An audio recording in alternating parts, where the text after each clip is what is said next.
Friends, Priyanka YouTube চেনেলত আপোনালোকক স্বাগতম জনাইছোঁ। আজি লৈ আহিছোঁ ব্ৰইলাৰ মাংস আৰু ওলকচু। ভাদ মাহ যাবই হ'ল, খামকৈ আছিলোঁ, খাবই পোৱা নাছিলোঁ। আজি বোলো নাই, খাইহে দিম।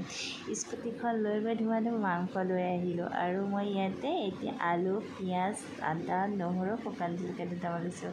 এইখিনি সৰু মিক্সি বাতিটোতে দি দিছোঁ। আৰু ইয়াতে মই এটা বিলাহী দিম আৰু কেইটামান জালুক দিম। এইখিনি ধুনীয়াকৈ মই পেষ্ট বনাই ল'ম। আৰু এইফালে কেৰাহীটো উঠাই দিলোঁ। ইয়াতে মিঠাতেল দিলোঁ আৰু ইয়াতে তেজপাত দিম আৰু কেইটামান জিৰা দিম আৰু পিঁয়াজ দিম। এইখিনি মই ভাজি ল'ম।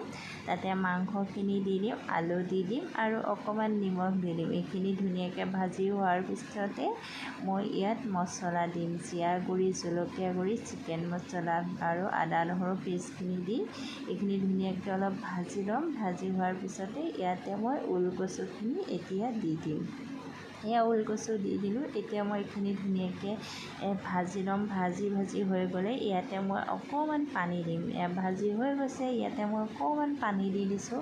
বেছি পানী নিদিওঁ, অকণ গ্ৰেভি টাইপ কৰিম, খাবলৈ ভাল লগা হ'ব তেতিয়া।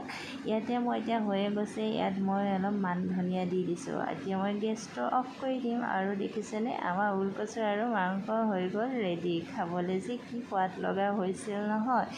আপোনালোকে এদিন ট্ৰাই কৰি চাবচোন। আৰু ভিডিঅ'টো কেনে পালে কমেণ্ট কৰি জনাবচোন। ভাল লাগিলে লাইক কৰিব, শ্বেয়াৰ কৰিব, কমেণ্ট কৰিব। Bye bye. আজিলৈ মই আহোঁ, আকৌ লগ পাম।